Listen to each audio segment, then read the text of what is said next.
이번에 대통령실로 가보겠습니다. 이재명 대통령은 어제 공개석상에서 처음으로 부동산 관련 입장을 언급했습니다. 국무회의 발언 듣고 오시겠습니다.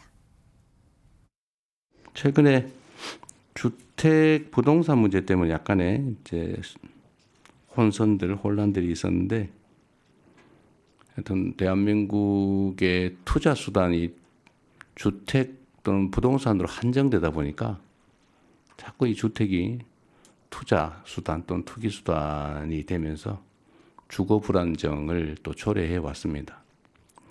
다행히 최근에 주식시장, 금융시장이 좀 정상화되면서 대체 투자 수단으로 조금씩 자리 잡아가는 것 같아요.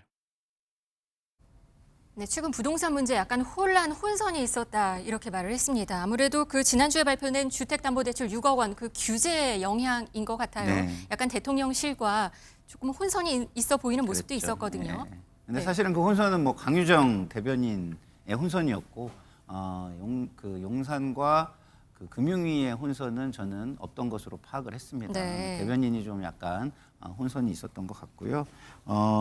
지금 대통령께서 굉장히 중요한 부분을 지적을 하고 계시죠. 문재인 정부 때 주택 문제 때문에 정권이 무너졌다라고 네. 우리가 하잖아요. 네. 그래서 이 주택이라는 것은 주거적인 요소와 투자적인 요소를 다 가지고 있습니다. 그리고 이 주식이나 이런 데에 있어가지고 그렇게 뭐랄까 지식이라든가 전문성이라든가 이런 게 없는 사람들은요, 두려움도 있어요. 근데 그 두려움이 없이 단순하게 투자할 수 있는 수단이 사실은 주택입니다. 그래서 사실은 노후를 위해서 어디에 투자를 할 것이냐라고 많은 사람들에게 물어보면은 주식보다는 부동산과 주택 투자를 선호하게 됩니다. 왜? 네. 상대적으로 쉬우니까.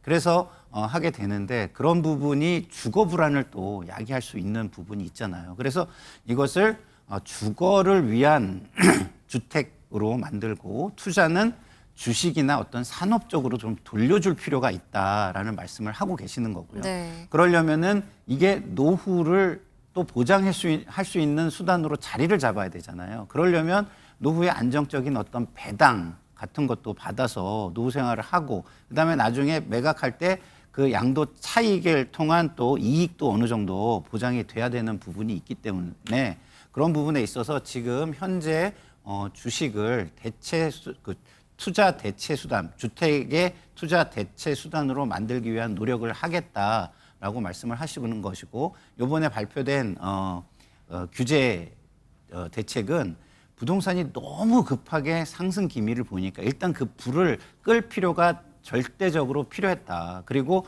그 안정 속에서 새롭게 사람들에게 방향을 제시하겠다. 이런 정책으로 보시면 좋을 것 같습니다. 네, 이번 대책으로 사실 너무 초강력 규제였기 때문에 치솟는 값은 일단 진정을 시킨 모습도 있고요. 하지만 이 대출 규제 이슈 때문에 다른 후폭풍도 있는 것 같습니다. 목소리 한번 들어보시겠습니다. 이렇게 대통령님을 만나 뵙게 돼서 영광스럽고, 또 한편으로 제가 처음 진행을 말씀을 드리다 보니까 좀 긴장되는 면도 있습니다. 편하게 하세요.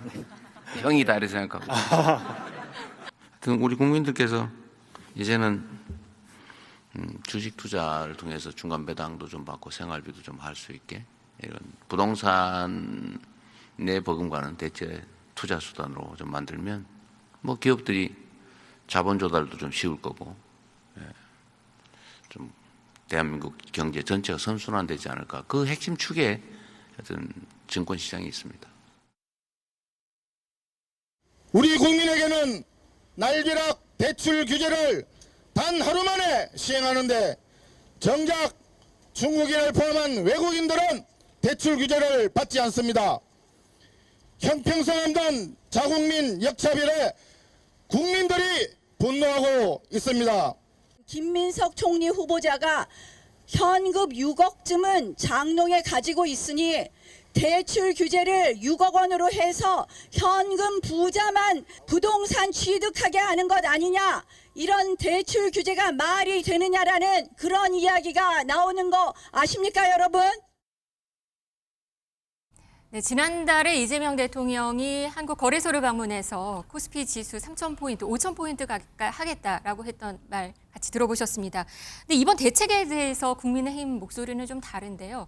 너무 대출을 심하게 해서 다른 부작용들이 나타나고 있다라고 주장을 하고 있습니다. 변호사님, 어떻게 보셨습니까? 일단 워낙 뜨거우니까 이제 급한 불을 끄기 위해서 그것도 이제 지난주 금요일 날 이제 전격적으로 시행을 한 것 같아요. 네. 그런데 이제 여러 가지 이제 부작용이 있을 수 있죠. 왜냐하면 소득이랄지 자산의 범위 같은 거 생각하지 않고 그냥 대출을 유가 한도로 딱 줄이는 거잖아요. 그러면 현금을 가진 사람들 또 어떻게 보면 뭐 신혼 부부들 경우에 따라서는 굉장히 실수요자들 이런 사람들이 굉장히 피해를 입을 수 있어요. 더군다나 기존에 이미 계약을 해서 잔금을 치르려고 하는 사람들 입장에서 보면 전세금 받아서 치를 수도 있는 거잖아요. 그래서 피해가 상당히 있다고 봐요. 그래서 불가피한 측면이 있다 하더라도 이런 걸 어떻게 구제할 것인가라는 거하고 그다음에 이제 정책적인 대출, 정책 대출이라는 게 있거든요. 신혼부부랄지. 그럼 이제 그런 사람들도 사실은 이제 6억에 걸리다 보니까 또 피해를 볼 수 있어요. 이전에 그 부동산이 이렇게 가파르게 오른 것은 정책 대출 때문에 그런다. 이제 그런 어떤 주장도 있었기 때문에 그런데 그런 부분에 대해서는 이제 또 중요한 것 중에 하나는 이제 금융적인 대출 기제뿐만 아니라 이제 공급이 네. 그 다음에 바로 따라와야 한다 이렇게 보고요. 공급 대책도 곧 나오겠죠? 네, 그래서 이제 뭐 코스피 뭐 5천 이런 얘기하고 있는데 네. 이제 대통령이 부동산 투자 대체 수단으로서 주식을 얘기하는 것은 굉장히 위험한 발상이라고 보거든요. 왜냐하면 경기랑은 어떻게 될지 모르는 거고 주식이 끝없이 올라가는 거 아니에요. 중간 배당 받아가지고 국민들이 생활할 수 있는 그런 건 아니거든요.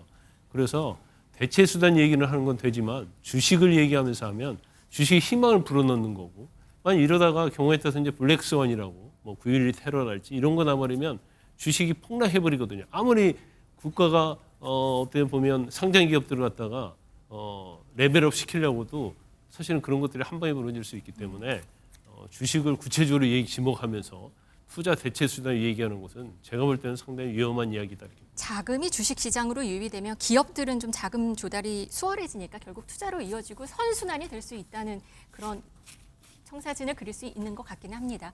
오늘 정치 소식 여기까지 전해드리도록 하겠습니다. 두 분 감사합니다.